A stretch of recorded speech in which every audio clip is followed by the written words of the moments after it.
Welcome to the First Turn. I'm your host, Hyena, and today, Llama and I are talking about the shifting balance in Warhammer 40k. We talk about the upcoming release for Space Marines and the Space Marine Codex details. We talk about Age of Sigmar and the new Orc models and our hopes for the things to come based on how the Ironjawz supplement was handled, and more. If you enjoy what you hear, give us a like, a follow, a thumbs up, or leave us a comment and let us know if there's something specific you want to hear us talk about. Let's get to it. We finally know when the Space Marines are coming. Yes, we have a date. Finally, It's a 2-week pre-order window. Yeah, so last Sunday we were told next weekend, which is this one coming up, pre-orders begin, which is great. So that means that 2 weeks out, it's released. Mm-hmm. We know that everything that we had seen is coming, plus a couple of other things that are getting released solo, namely the Brutalis Dreadnought and the Desolation Squad, which... Poor Desolation Squad. If it's the clearest example of Games Workshop being like, I don't know how to balance this unit. I would just make them unplayable. Yep. You know, because I mean they got quadruple nerfed and then now it's just and they weren't available. Like between availability being nil because it only came in one box set that they made for a limited printing, and then like doubling in points plus losing all their special rules basically like. Man, and then capping the unit at 5. Man, that unit is just not playable. I hope they revert some of it. Now that like they've done some things like capping the units at 5 and they could probably make their points cheaper again. And, making the changes to line of sight, making the changes to everything that they did. I could see bringing them down in points a little bit. Well, and I could see that if the way the Primaris lineup seems to be compared to what Firstborn used to be. Is instead of making one unit that you can have all the guns on, they're doing this where it's like, well, this unit just has all the missiles, and this other unit has all the meltas, and this other unit has all, and so you can't just price them out of the game now. Right. They've been overfixed. Now make it so that people want to play them. Honestly, what would fix them the most? Make it so that whatever character was attaching to them to make them ridiculous just can't attach to that unit. That would fix it. Because like. A lot of the kind of the broken combos we see is because there's a specific character that can take an artifact and join to a specific unit, and then with the combo of abilities that they provide, they becomes this just broken, overvalued, like punch higher than they need to sort of combination of abilities. Yeah, if they got rid of that, then it's like, well, now it's not a big deal anymore. Well, I've even noticed when Theorycraft and Tyranid lists, and of course I disagree with a lot of the internet. I think the Tyranids have a lot of versatility. But the artifact, or the enhancements rather, that I take are almost always the ones that apply to the unit. Whenever it's like the bearer and the unit get a thing, that's just always better than when it gets it on himself. Or you can take a weapon that gives your character +3 strength. Nope. Yeah. Why? Right. No. When instead it says something like the unit gets a feel no pain, it's like, yes. Yeah, exactly. Because something that's affecting that many points just amplifies its value. And you're right, I think... some of the most offensive combos probably include that. But it's great that Marines have a date now. We got to see what the sprues for the Jump Pack Assault Intercessors look like. No Thunderhammers in there. It looks like it's Power Fists, Power Swords, Chain Swords. Well, I call them Power Weapons. And the Plasma Pistols. Yeah, Power Weapons, because I'm going to give some guys some Thunderclaws. Lightning Claws to be Power Weapons, that sort of deal. Because that's my chapter. My chapter does. No Primaris except for Shrike, and then I think one of the Crusaders has Lightning Claws. That's the only Primaris with Lightning Claws. I think you're right, yeah. Which is interesting. But all power weapons are kind of the same now, so I can model for fun. I definitely want to get some of them, but the rest of the models are pretty much just, resculpts. And I've got plenty of Marines. I don't know if I need any of them at the moment. Yeah. Yeah, and so it's a great option. Because Marines will never just sit on the shelf, so I think GW knows it's low risk. But yeah, if you've already got Marines, which so many people do, they don't have to get the new Stern Guard. They don't have to get. They can just play their dudes, stand them up a little bit. Speaking of Stern Guard, it sounds like they are not changing anything with some of the profiles. So Stern Guards, who are the best wielders of combi weapons, it doesn't sound like combi weapons are changing at all. Okay. Which is a real shame because they are just not good. As is, no. No, because it's... I mean, I don't understand why they had to get the combi weapon still the -1 to hit. Yeah. Because it's not like you're getting your bolter and then also a special weapon anymore. It's this just combined profile with fewer shots and then a worse chance to hit over just the normal Sternguard bolter, which has basically the same rules, but gets one extra shot and is better to hit. It's just like... Yeah, and these are veterans. Like, they shouldn't be penalized that way. Right. Like, you should give them super cool weapons and fun shooting rules, but make them cost appropriately. Right. Like, yeah. These are supposed to be your elite of elite. Yeah. If it were the combi weapon was, you get the Sternguard bolt gun, and then also this other profile to fire as well, then it's like, fine. I get that's make that one a worse chance to hit, whatever, it's fine. But just the fact that you have to choose one or the other, and the one is just so much better. Yeah. And yet still not ideal for what you want in the army. Exactly. Because do I really need more anti-infantry strength 4 guns? Yeah, right. Really? And on the modeling side, I like what they showed us with the jump pack captain, in that in such a simple kit, they've got quite a bit of flexibility with how you can model him. And I experienced the same thing this week, putting together one of my Lictor kits. And it was like, this is a way they need to be doing these generic solo models. Because on the one sprue, they put 4 legs, they put 4 of each, or they put 4 total rending claw hands, and then they put just the joints. They gave us 3 sets of joints for the mantis claws. That's it. And that changes the position of them. And it was like, that is such... Oh, and the shoulders, same way. It's just like you can put it to the right or to the left, and it just radically changes the design of him. And then the neck has just a couple 2 directions. Ankles, yeah. And so it's like, that alone made it so even though they show off 3 ways you can build it, you can really do even more. Right. And that's perfect because in an army you can only have 3 of them anyway. And the fact you can get that out of one kit, and the captain's that way. So it was a little bit of a bummer when like the Neurolictor wasn't like that, because he's not a unique. So some people will play more than one, and you really couldn't do a whole lot with it. So I hope more kits are like that, because that feels like more bang for the buck. And then you get all these leftover parts. You can never have too many bits. Agreed. But one thing we saw is we've got some data now, 40K events post Balance Dataslate. Yeah. I don't remember what the source was. Shoot. But there was some like win percentage postings being done for the data over the weekend, and it was much tighter. Like when we had first seen data coming out after the balance data sheet, it was just all over the place because it was mixing old stuff and new stuff. It painted just a very muddy picture because it looked like nothing changed. Yeah, except Votan came up 32%. That was which is not the case. Yeah. I mean, maybe that weekend when people weren't used to Votan doing anything, it caught some people off guard and they had a higher win percentage. Right. But it was also very low number of people playing it. Right. And so like at Nova, there was one guy who went like 2 and 5 or whatever. Right. And so that was not a lot of sample data. Exactly.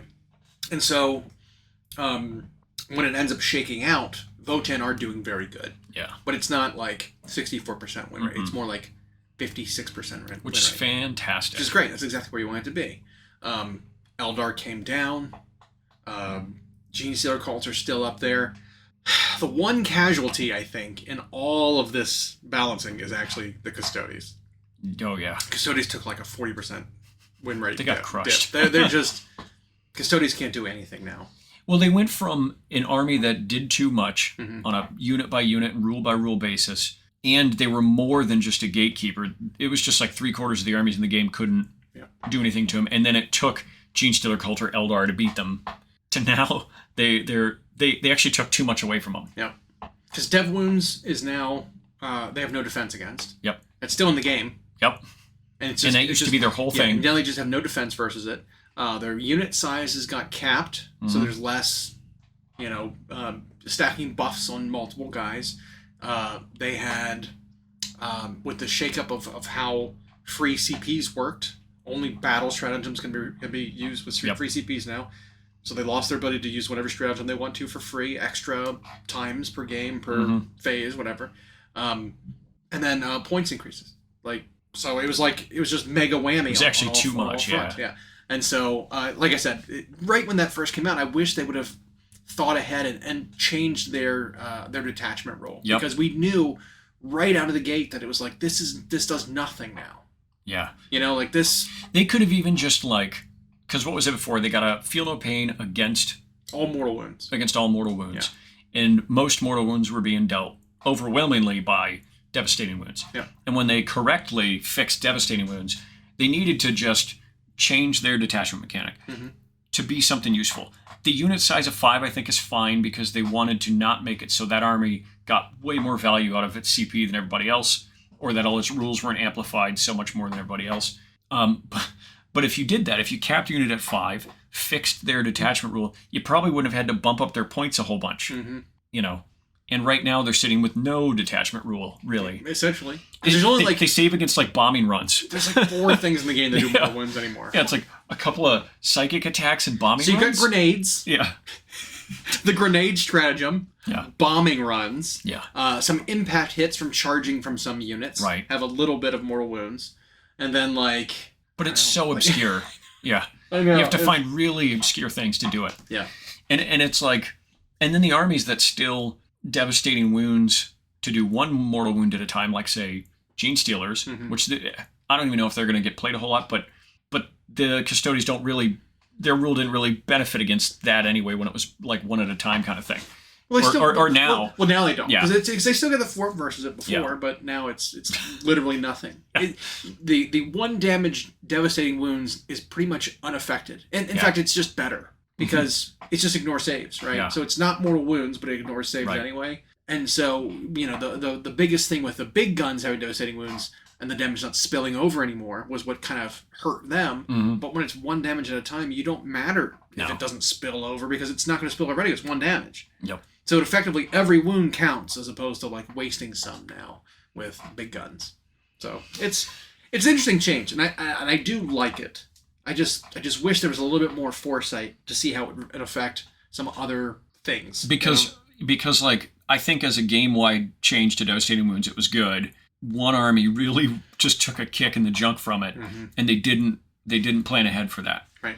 And they sort of did to Custodes with this update. What they did at like the end of 8th with Gene Stealer Cult, where they like accidentally nerfed him 4 times with changes. Yeah, and so now you're going to see them sit on a shelf for a minute until they realize how bad it went. They basically traded places with Votan. Yep. But most other armies are in that like 44 to 50. It looks a lot better, which is great. Definitely tight. Definitely where you want the game to be. Because I still think if it maintains. Yeah, I still think unit for unit and rule for rule Eldari are still have the best range of stuff. But again, we've come up with all kinds of other lists that don't use any of the broken stuff that you'd previously seen. Yep. There's some just filthy lists that you can play that take advantage of the things that weren't affected by changes that are still great. The new list that we're talking about cuts both of the avatars. Yeah. And instead runs Yvraine and the Visarch with now Dark Eldar Ravagers as your like gunboats instead of the maybe slightly overcosted fire prisms. Sounds like a Scandinavian fairy tale title, like Yvraine and the Visarch or something. Yeah. But that, and then I think people are sleeping on Harlequins. Like Harlequins are super good. Yep. People just aren't thinking about them. Because there's tons of stuff you can do with them. And people get a hangover. It's weird. We talk about when people have a short memory, but then there's other things they never let go of. It's always one or the other. And we remember Harlequins had this moment in 9th where they were the grossest thing we'd ever seen, and then got hit. And so I think people are still thinking of like what they were at their most insane versus what they went down to. But I think you're right. I think they are super good, super efficient. There's a lot of armies that can't play with that. Yeah, that's great. Yeah. Just built-in fort-pin bones. Amazing. Oh, yeah. So they're not really that squishy of an army. Yeah. If you're playing them as an army. Like they're pretty durable because it's just, they just ignore AP essentially. I think they're very good. And I think it's going to go very well. We've got a tournament coming up here soon that's going to be play tested with that army. Well, we're hosting one, and then we're also have one nearby that folks are going to. So we'll see how it goes. But yeah, I mean, just the whole thing with Eldar, not really, like, there were some very targeted changes that they did, but it didn't really affect them as an army on the whole very much. Yeah, their win percentage came down a pinch, but they're still probably top to bottom the strongest armies. Yeah. And then we saw Votan, of course, improved hugely by GW simply lowering some points and letting them play with their rules in the first 2 turns of the game. Yeah. But an army we were talking about that still doesn't get to play at the beginning of the game is Tau. Yeah. So that's an army that, like, man, they can't get it right.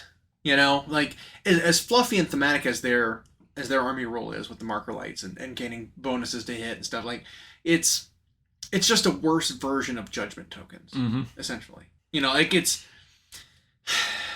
for being a shooting army, they start too far behind. Yeah. And then have to go through too many hoops in order to become an effective shooting army. You know, especially because you think about the fact that the biggest benefit that they had before that made them good at shooting when they could shoot well was the fact that you could stack buffs on a one big unit, have tons of drones and whatever in the unit to block shots, and then you can split fire and target everything you need to, right? With one unit receiving all the buffs. Well, the innate part of their army rule is you nominate one unit that someone else can already see. So in order for every unit to be able to shoot well, you have to give up the ability to be spotted for by another army or by another unit. So like half your army is not getting the buff because they're spotting. Right.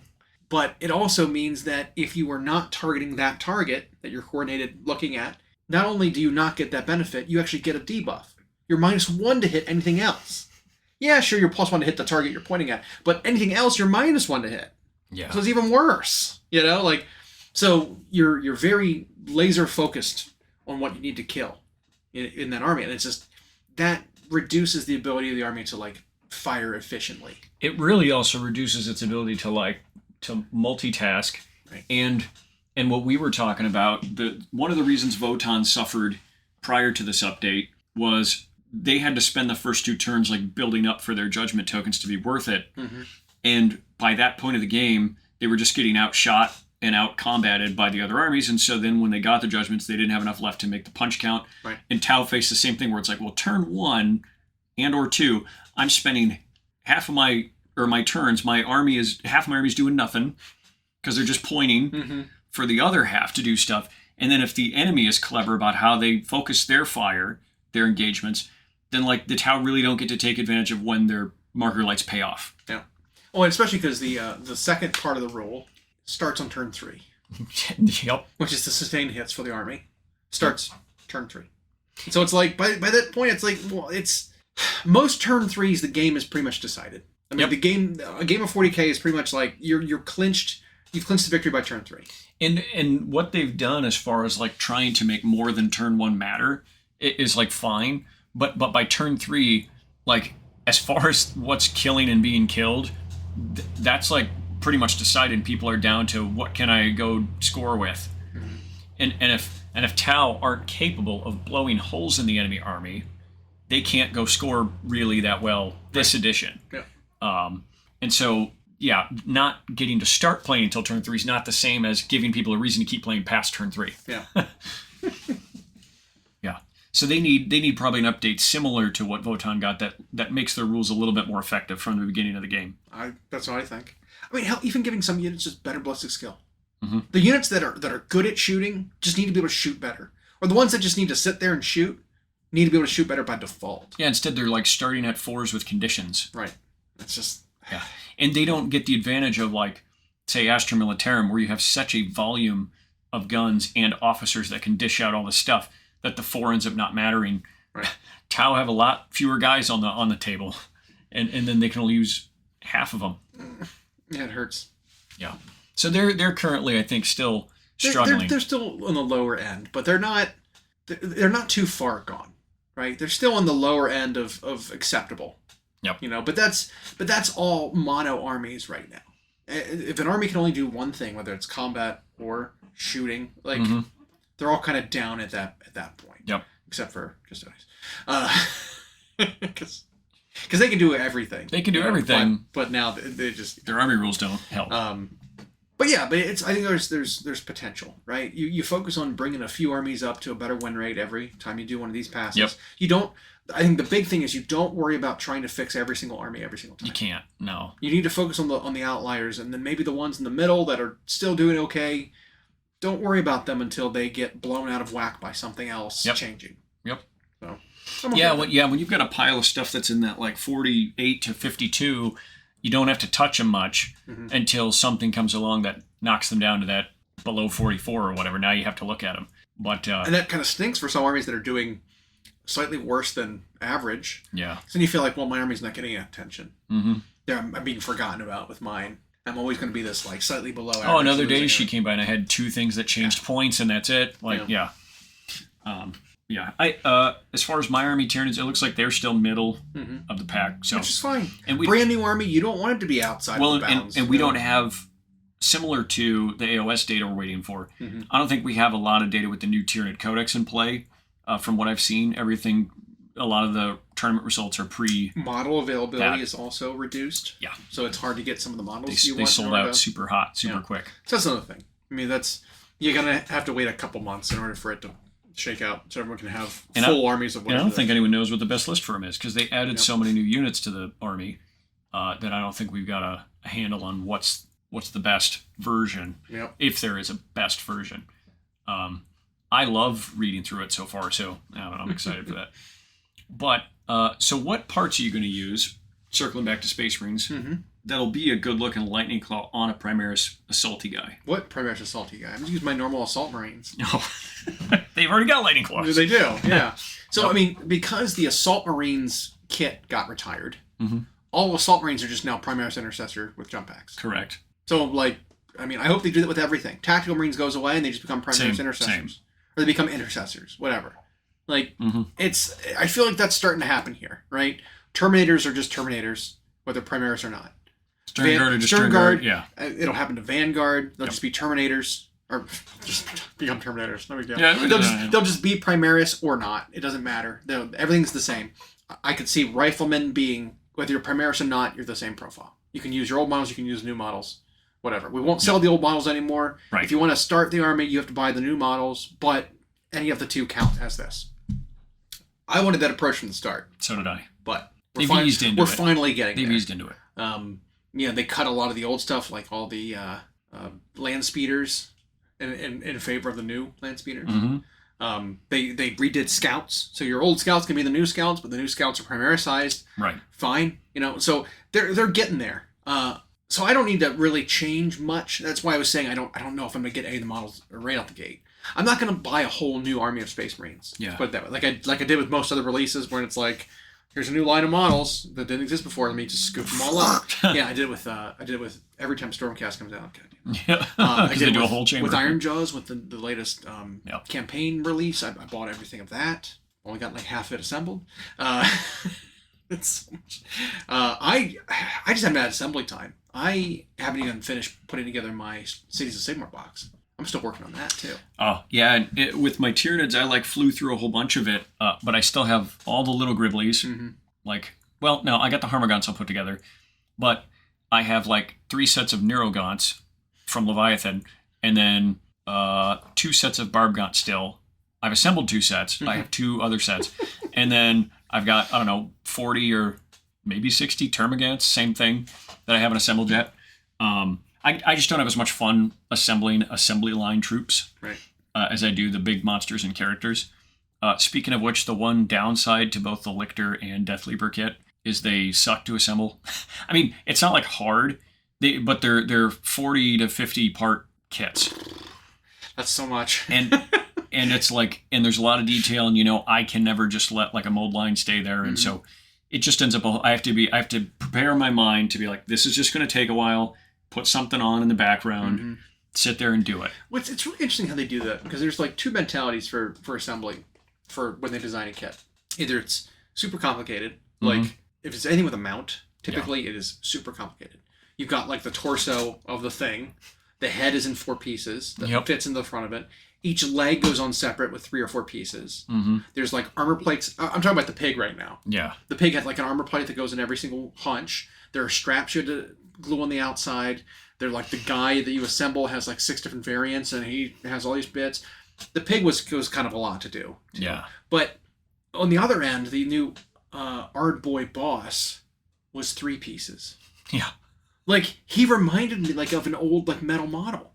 Is it both of his legs, all of his sculpted armor, except for his pec plates, his shoulders and his neck and everything was all just one solid piece of plastic. And then you just attach the arms, put his head on, put his chest plate on, and he's done. Yeah. It was so weird, just how minimal Yep. that model was. Yeah, it's either like their Underworlds kits, where even though they're gorgeous sculpts, they're so easy to put together. 3 pieces, you just push them together, and then they're done. Yeah. Yeah, or they go Titanicus, and it's 100 pieces that are small. And the lictors in Death Leaper were definitely that. Parts that go around parts, and every little hook is a separate thing. And don't know why. I mean, they look great as a result. It probably made it so they could make them thinner, less chunky, less static. But yeah, and then other things like the gaunts were a dream because those were 4 parts most of the time. So I don't know how they decide what's going to be easy and what's going to be complicated like that. Speaking of new models, though, there are more coming. There are, we know of... GW's going to make more models? What? Yeah, exactly. But we know that there are more coming for very specific armies and games and stuff. So we got hints that... we know that there's more stuff coming from the Epic Scale game that they're Legions Imperialis. Which we don't know when that's coming out yet. No. But they showed off today, drop pods and stuff for that game, which... At that point, it's are we just playing mini 40K? It's mini 30K technically, but whatever. Yeah, sure. Mini 30K? Yes. I think it'd be interesting if they're not going to, because they put out so much Horus Heresy stuff. But if it's that's the route that 30K went, it's we're shrinking it down to 6mm scale or 8mm scale or whatever. No more regular size models. If you want to play Horus Heresy, go small. Speaking of, I heard someone who got a little Eeyore about it. They got really excited when they saw that this was coming. Mm-hmm. And then they were like, oh, it's set in 30K. Well, I wish it was 40K like Epic. It's so paint it how you want it, play with the rules, and just make it 40K. You don't have to That's the funny bit is so many times, whether it is a game like this where you're not playing in tournaments. No. You're playing with your friends, whatever. This one's a funsy game probably. Or even things that aren't competitive like D&D. Yeah. People will complain about they changed this. And it's who gives a shit? Go play it how you want. Go revert it. You don't have to play with the current edition. You don't have to enact that change. I mean, there are plenty of times when I play those kind of games and I'm I don't like this part of the game. I'm going to change it. Yep. It's who's going to stop me? You know what I mean? And if they're playing with the Legions Imperialis, is you and a friend are going to split that starter box, paint them up whatever chapter you want, start playing. For one, they're tiny. Mm-hmm. I don't think anyone's going to care that you made them look like, say, 40K Space Wolves instead of 30K Space Wolves. Right. And you're saying that this is a 40K setting.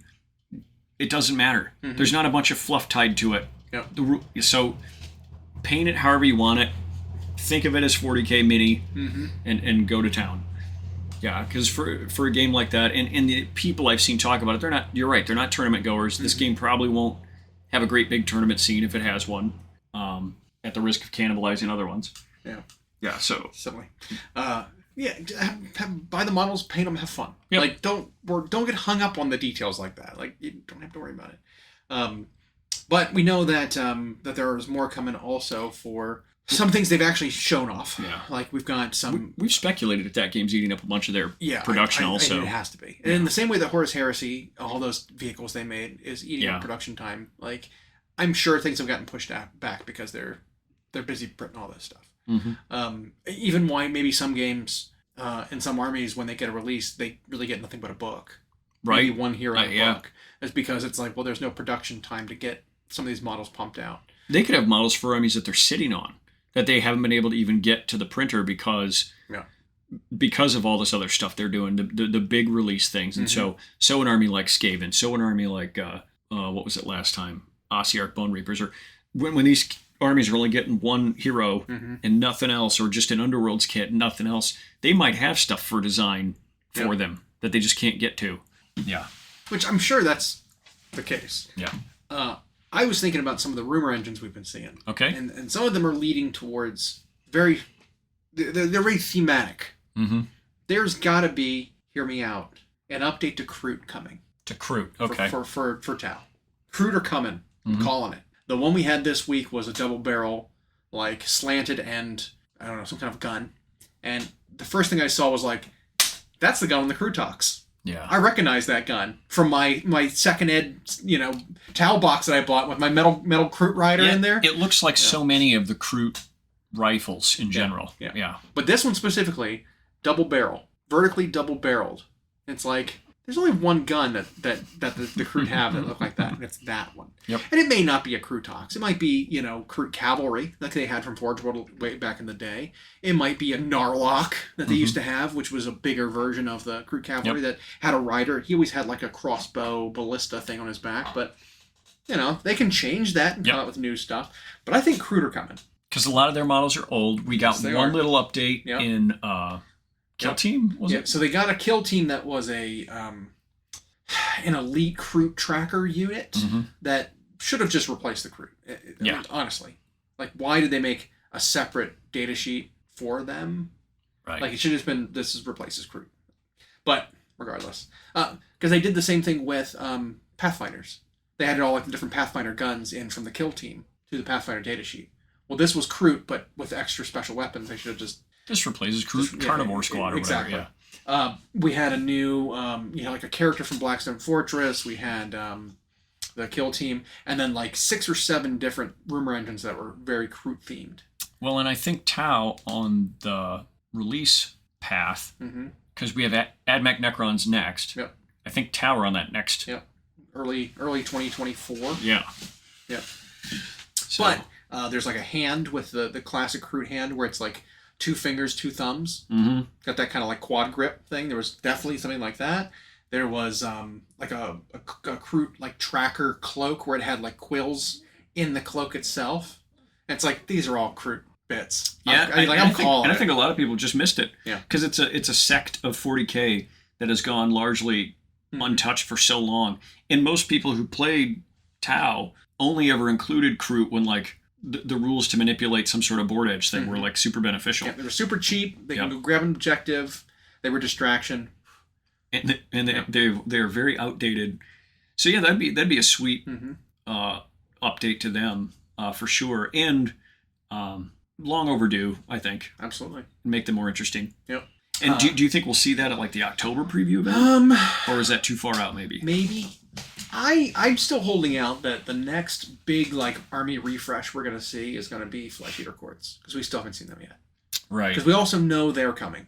There is a character in the campaign that we've been seeing who's been coming up a lot as like this ghoul king, like super ghoul emperor, ghoul whatever, the king of kings, called the Summer King. They need a cool named guy. Yes, they do. They do. Big, maybe not like a big centerpiece, just a medium centerpiece. A Radagar the Wolf size, yeah, kind of, or the Radagar the Beast, whatever, the bigger one. Something that's about that size, right? That's the size of a Primarch. Lionel Johnson, i.e., something like that size, very characterful, named character, and then flesh the line out a little bit. He comes with his royal retinue. Sure.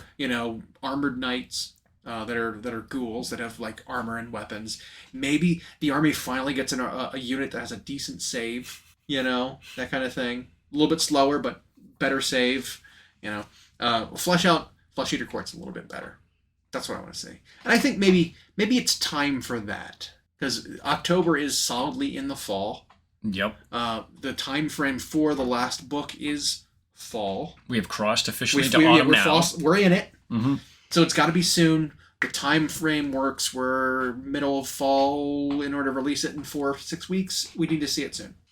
And I'm glad, because it's an army in AoS that to me felt like it was so weird when they were split off on their own, because they had such a tiny roster, and then they haven't gotten much since AoS has started outside of a hero here, an Underworlds thing or whatever there, and then it's like, is it time then to just fold them into one of the other undead armies and forget about them? Right. Or do this? Because that's kind of where I am with a bunch of different armies, right? It's like, well, AoS 3.0 is maybe coming up to a wrap with the final book being released. It doesn't feel like it's been a complete edition, because it's just been so many book and a hero, book and a hero, book and a hero. Like nothing really happened. It was a new rule set, and then kind of stalled out through the entire edition. Nothing really new happened. Yeah, 2 armies got a pretty good refresh. Yep.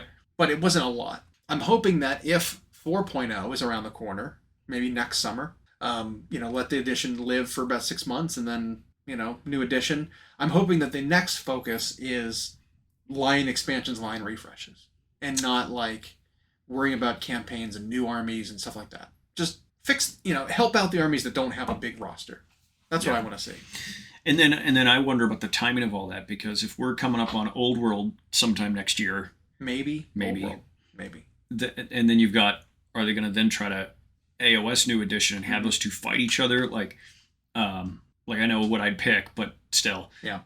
Well, I mean, there's also the fact that maybe they're trying to trim some of the factions down, like we saw with cities, to get rid of the units that are going to be introduced back into Old World. Yep. So maybe they'll do some of that to get rid of old kits or bring old kits back. So maybe the Ghoul kit, as we know it, will retire from AoS and go back to Old World. Flesh Eater Course will look totally different, yeah. And then Flesh Eater Course looks different in AoS. Mm-hmm. We could see that.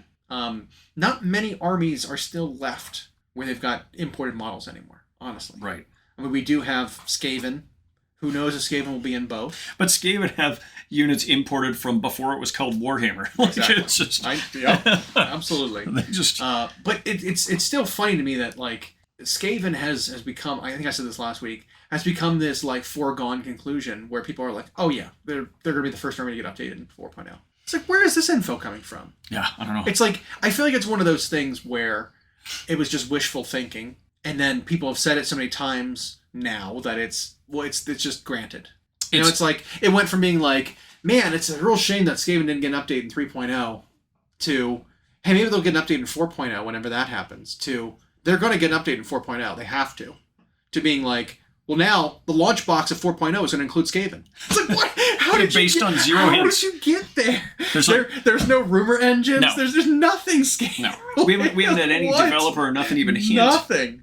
At them. It's just so funny. It's just this big assumption. It's like, well, it's got to happen. So it is happening. 4.0, launch box, the Chaos side is Skaven. And then I wonder if they're in a bit of a pickle because that is one army in particular that is in both games. Right. As the exact same thing. Not even an evolution of the faction. Yeah, we haven't seen an AOSification of it. I will be very upset if they leave AOS and go back to Old World. I would be so upset. Yeah. I mean, I would pretty much quit AOS at that point. Mm-hmm.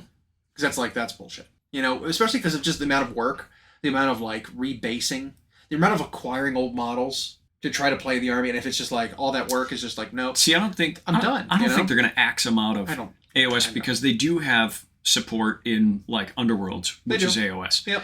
And so... But I think they've got to decide how they want to divide it up. Right. So, yeah, we'll see. Maybe they are going to be the focus bad in AOS 4. But why... AOS 3's rules are so good that I just wish it would be like, come back around and do them again. They used to do that in the past. Yep. You could touch an army more than once. Multiple battletomes in one edition. Yeah. Yeah. I don't know what they'd fix about core rules. I feel like if they did a new edition, it would largely be the same. I don't know what they would clean up. Yeah, maybe they would incorporate some of the season stuff. Maybe. I mean, that would be, that's a good point. That would be super cool. Because some of that was so good that should just be part of the I feel game. like the seasonal thing was them play testing certain mechanics that that might be in the new edition. Things like heroes being able to hide, things like being able to fight in multiple ranks for units that are infantry. Maybe not beasts and cavalry, but like infantry units being able to fight in multiple ranks just by default. I wonder if the developers, because we know like in Magic the Gathering a bit of how it works, and I remember hearing what's his name, used to paint alongside Duncan. How'd I forget his name? Peachy. Talked about like the lead time before a release. Mm-hmm. I have to imagine that when a new edition for a game comes out, that team's already working on the next one. Right. Like they probably always have to, but then also have to take in live data and incorporate it with what they've already written for 6 months or something, and then decide what the next edition will look like. Because AOS functions really well. So the core rules, maybe 4 would be a light edition, sort of, where they don't have to do a whole lot more. But that would give them... Think about 1 to 2 was like that. It was a very light edition. Yeah. It didn't change much. It went from we don't know if this is going to be a game to now it's a game. 3 was a bigger change, and then maybe 3 to 4 is a light change, and then maybe 4 to 5 will be bigger. It'd be that kind of thing. It's a two edition cycle of large changes. 40K kind of goes through that. It does. 6th and 7th were very similar. Yep. 8th and 9th were very similar. Yep. And then 10th now is very quite a bit different. Yeah. So they do kind of do that every couple of years, every 4 years or so. They do radical changes. We'll see. I can see it, and they kind of seem to go by the release of the codexes / battletomes as like their timetable, Mm-hmm. and you know when you get that last one, you now hit about a 6-month play with whatever until the next thing comes out. Yeah. Yeah. But here's what I'm hoping for in terms of like model support models for both games, really. We know AdMech is coming up and Necrons are coming up. Mm-hmm. Maybe Necrons just needs a book. Well, Necrons are not sitting on a bunch of old models anymore. Because they got a big update in the last edition, Mm-hmm. right? But they've got plenty of models that are newer that don't have a purpose yet, that don't have unique enough rules, don't function as... don't have a purpose, right? We were talking about Ophidian Destroyers in Necrons yesterday, the day before, and they just don't...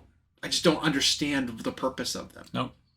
Because there are things in the army that do what they want to do, but better in every aspect. Maybe not the same unit does all of it, but is it a backline objective grabber unit? Well, you've got Praetorians.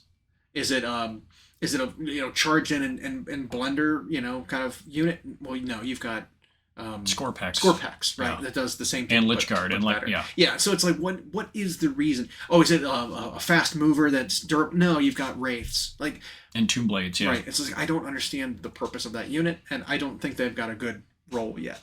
Yeah. So fixing. But you're right. As far as models for Necrons, Yeah. they had all their old kits updated except for some of the named characters. So they could easily. So maybe they'll get. Yeah, they could easily take a really popular one like Trays in the Infinite Mm-hmm. or whatever, Anric the Traveler, update them to plastic, and go from there. Give them the Nemesaur, not the Nemesaur, the Caesaris treatment. Yeah, where it's exactly. A complete redesign of that model, and it's just like looks spectacular. It looked like a curled up dead spider before. Mm-hmm. Now he's just this massive, phenomenal, just amazing. I think we'll see a bigger push to have more AdMech stuff be updated, because while AdMech has a pretty extensive army line.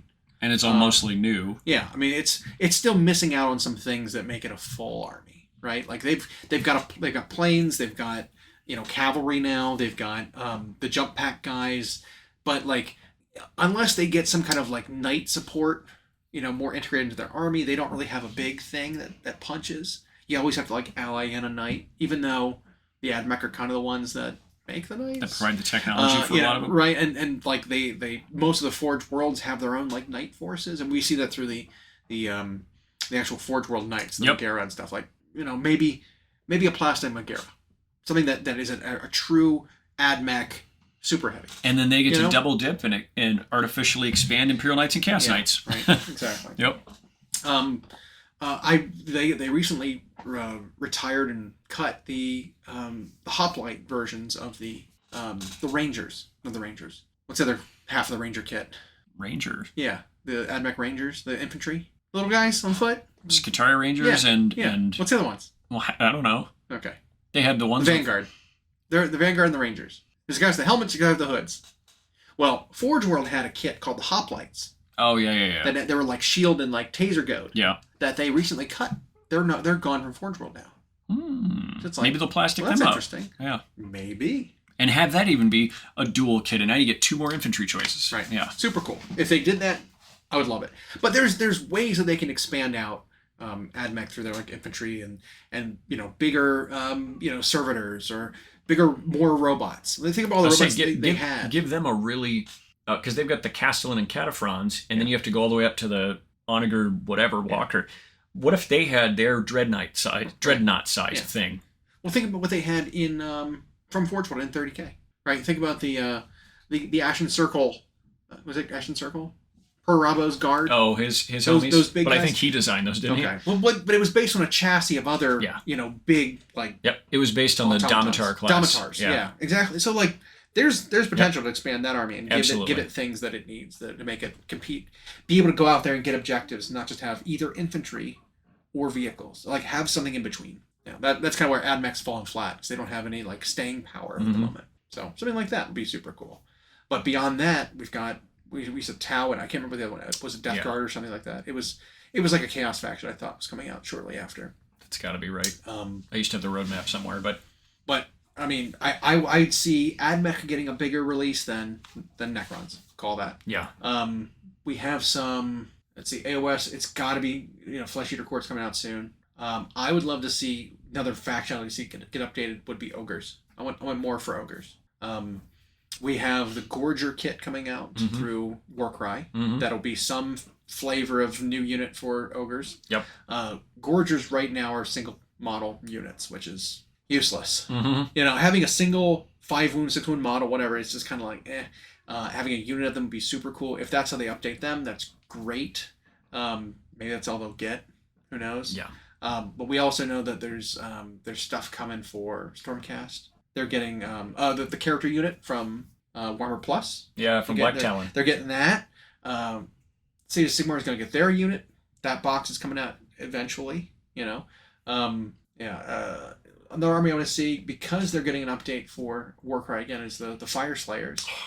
That new unit from Warcry looks so good. Amazing. Maybe there'll be an opportunity for them to receive some new units as well. No kidding. Because that roster's criminally small. Yes.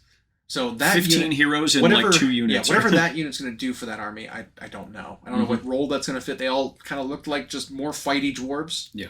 And so what are the AoS rules going to be for it? You know, what unique thing are they going to have? Do you think they will answer the cry of many a dwarf players and give the Fire Slayers some sort of cavalry? I'd love it if they did. Because people have done their own third-party versions or house-ruled versions where they're on some sort of like mountain ram type thing. Yeah. Well, there were models they came out with for, what was it, Lord of the Rings? There's like ram riders of Khazad-dûl, whatever. And then like, you know, kind of kit bash them and make them units for Fire Slayers. And there was and that's weird because the Middle Earth stuff's all like sized smaller. It's like 25 mil instead of 28. Weird. And then, but someone did a mod for Total War that was like that, where it was like these Slayers on, and you'd have to pick some sort of cave or mountain beast. Right. It doesn't even have to be an Earth like goat or whatever, but make it something like that. Yeah. Some beast with horns that they could ride that are not pigs, because you've already got that with the orcs. Or, you know, lean into the fire monster thing. Yeah. Because they're contracted with all these fire lava beasts, you know, like. And are the Fire Slayers relatively immune to the fire? I want to say with the so. Urgold or something? With their like little runes embedded, I think. You know, you can even put them in funny suits and have them on there. The embedded runes provide all kinds of magical protection, both physical and magical. So that'd be sweet. Yeah. Yeah. Yeah. So like maybe they'll take the opportunity to like help out Fire Slayers, because they also did say that there was a lot of stuff coming as part of this yearly campaign that they're doing. Right. We saw a couple of heroes. We saw this big thing for Ironjawz, which we weren't expecting. Well, that's just units in addition to the pig. When we first heard this teaser from them, that's what I envisioned, was we were going to get like whatever they said, however many factions are getting touched by it.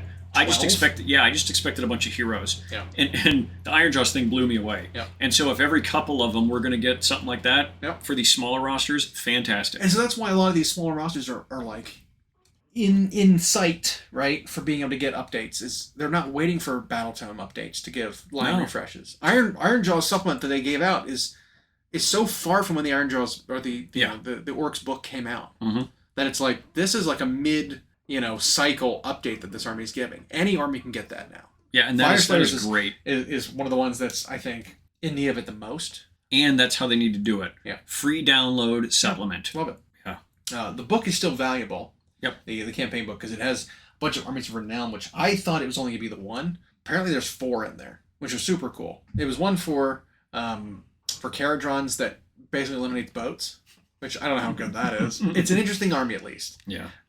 There's one for the Gargants that I don't think changed them at all.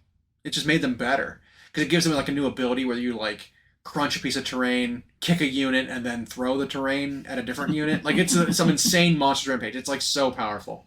And then they got an update to obviously orcs, and then an army of renown for the Trogs. That is just a full Trog army. Mm-hmm. And so like we knew about those 2. I wasn't expecting the other 2, which was very interesting. None of them are that great. They're just alternate ways of play. But that's the best thing. But that's where it needs to be. Yeah. Exactly. You're very limited in what you can bring. You get a new thing, but the units you have to use it on aren't overpowered. So it's like you lose some stuff, you gain some stuff. Here's a new way to play. Is it better? Maybe not. It's funny, and even though the games approach it a little different, the 6 detachments for Tyranids in their codex felt like that, where everyone expected to find one that was just OP, and they didn't get that. And it's funny because even though they claimed they want them all to be similar power level, once they got that, they sort of like griped. It's like, hey, where's our broken thing that we want to play with? Where's for a the few months? best one? Yeah, where's our broken thing that we want to play with for a few months before you fix it? Yeah. Like, and they didn't really get that. And these armies of renown sound similar. It's like, it just gives you a different way to play your army. But they're all like very, very restrictive. All 4 armies have one theme. You spam one kind of unit. That's what they all were. It's either you're all trolls, you're all pig riders, you're all for the Carajons, it was all the Grunstock units. Non-boats. So it was just the heavy thunderers and then the little gunboats. That's the whole army. And then characters. That's it. Characters, guys like heavy dwarves on foot, and then gun haulers. That's it. That's the whole army. Cracked me up. It's like, wow, that is a very restricted, like limited army. Learn to play Carajons without your huge boat. Yeah. Try it. But the benefit is huge. The benefit they get is every time you shoot or fight, it's a 50-50 chance of just being able to shoot or fight again. Just immediately. -1 to hit, but... See, and that's carefully thought out, because in the old days, they would have made something like that in a campaign release, been really vague about if it's match play legal or not, and then it would have just applied to the whole army. It would have been in addition to what you had before. Yeah. So it would have been like, oh, well, you just gain this. You don't have to sacrifice anything. You get to play the whole army and just do this. Yeah.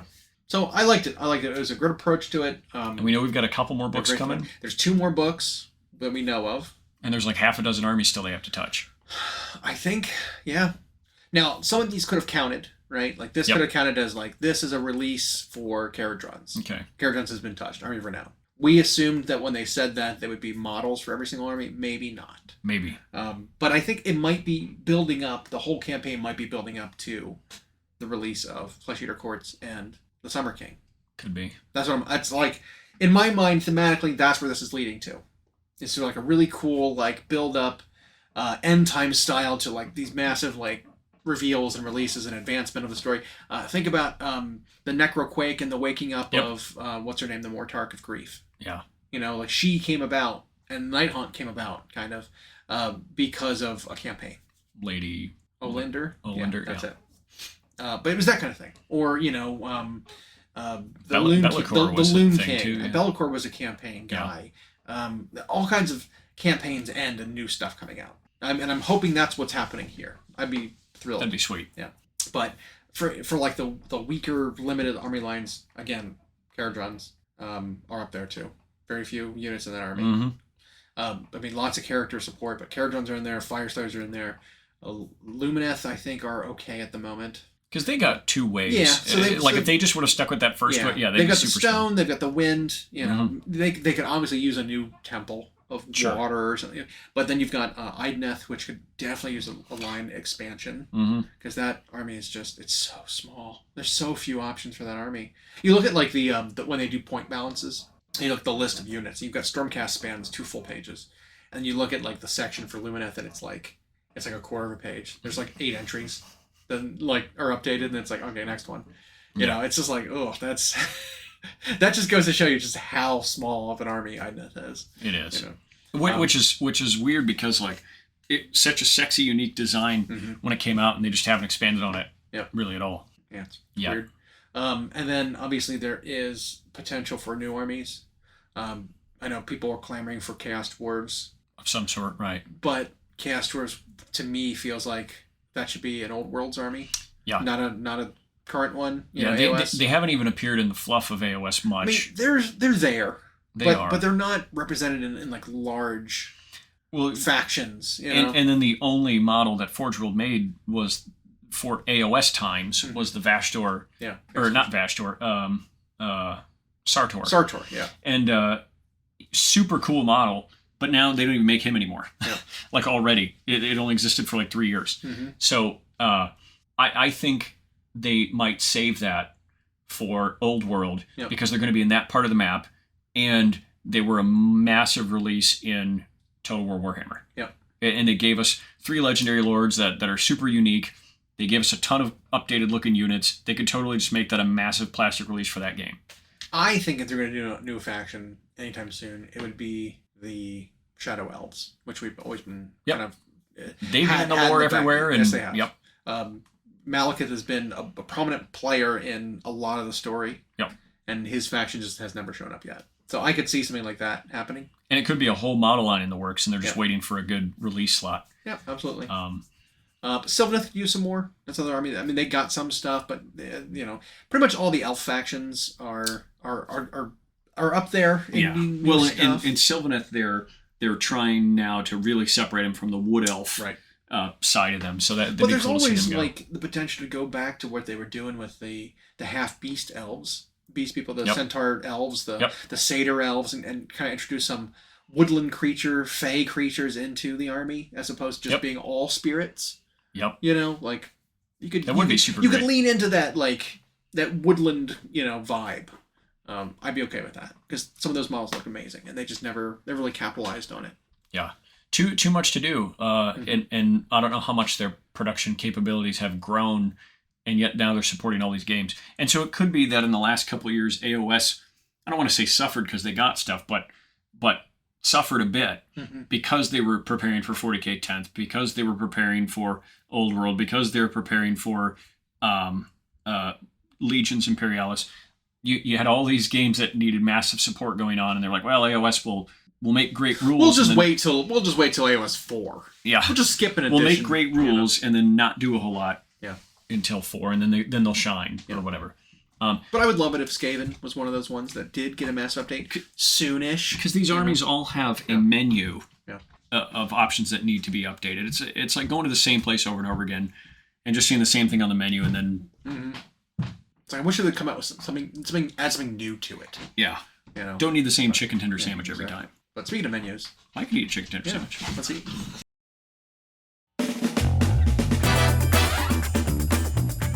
Thanks for listening. We hope you enjoyed. Check out our new episodes every Friday at Google Podcasts, Spotify, and Audible, or on Podbean. You can also follow myself and Llama on Instagram for more. We are at Hyena Paints Minis and at Llama Paints Minis. Music provided by Kevin MacLeod at incompetech.com. And as always, we'll catch you next time.